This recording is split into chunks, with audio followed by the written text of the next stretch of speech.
love are The Script, our very own The Script, and they jet into Ireland during the week to launch their new album. It's called Number 3. They gave a sneak peek listen to some of the tracks. They sounded amazing, and I got to talk to the guys straight afterwards. Here's how I got on. The Juice.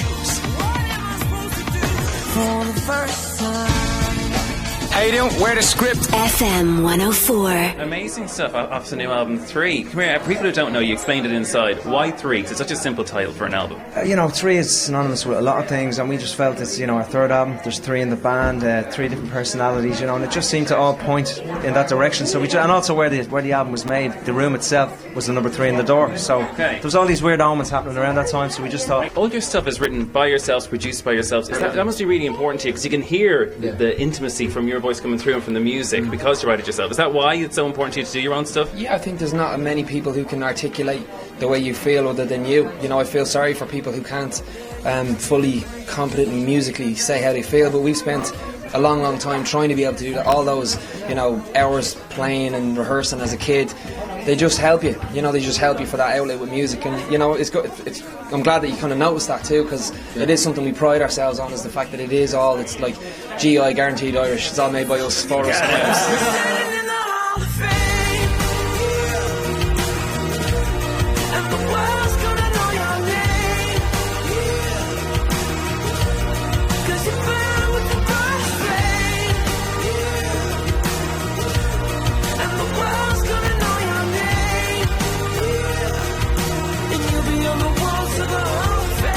You guys don't do that many collaborations, so was will.i.am a definite must be on this album, especially with the voice and everything, or how did this happen? We only would like to do a collaboration if it was quite a natural thing. So we got to know and became friends. We'd already written the song 6 months ago, and it was something he loved and just wanted to jump on it. So what we're going to do on the deluxe version, we're going to put up our version of the version that he featured on, so everyone can hear what he did and what he didn't do, which is kind of cool. It wasn't like we sought him out, it was just organic, like Mark said, the way it happened, very natural. And did it feel like this guy was skiving because you were recording the album while you were doing the voice, right? Yeah. So did it feel like he was skiving off sometimes when you were in the studio? He couldn't, because it was weird at first to separate us, because we're so used to producing together and writing, but now he was putting in the hard work coming back into the studio after the voice got help him and having to do 2 lives down on Brownstown, And one thing about being so personal and writing all your own material is you're putting your heart in your sleeve there. Everybody now hears everything. You're talking about your breakup earlier on in the year.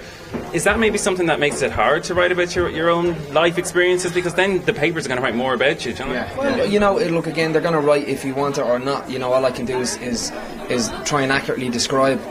People come to the script because it's honest. It's a snapshot of 3 guys' lives. No matter when you catch us. When you're writing a song, you cannot censor yourself. You have to just make a piece of art and deal with the ramifications later. That's just how we are. As we said before, it within the song, yourself, you just want to be as honest as possible, and you never think about the consequences of a piece of art. It is what it is, and for those people, it's always be careful what you do to or around the script, because you might end up with one of our songs. What I mean? Look, If You Could See Me Now, what a song! I mean, it's obviously the passing of parents of you both. Yeah. That must have been really hard to write, and you were saying earlier on whiskey was involved. Was that the only way maybe that this was going to happen? It was the only way we would have written that song. I don't know if you saw it, I had to get out of the room completely when you're playing it, because I can't even be in the room. It's a really weird one for me. It's just, I can only imagine. I just have to get away from it. I can't even put myself into even saying whether the song's a good song or not. It's just a diary, But people would expect a really sad, kind of really down song, but it's actually, I find it quite inspirational. Was that something that you guys wanted to do with it? In a very dark way. Yeah, we've always, I don't know how, but we've always done that. We've always touched on really hard subjects, but with a sense of optimism. And I think through the lyrics you realise that we are doing now what our parents wanted us to do in order for us to succeed. So what we're doing is actually through this actual song still reliving it, because the fact that we're writing a song about something that they taught us how to do is an amazing turn of events in itself, and I just, it was an honour to be even involved with Mark writing his verse or me writing mine and stuff. It's just great all the way around. Really enjoyed it. Brilliant. And before you run off, I'm dying to see all this stuff live. When you're writing it, when you're writing stuff, are you actually thinking about this is going to be mad? Good old days is like, man, it's going to be a we're in rehearsing for like 2 or 3 weeks already, and it sounds amazing. Yeah, it's really good. Say it, but listen, I'll be in front row to see you. So thanks a million for showing. That was The Script there, the new album.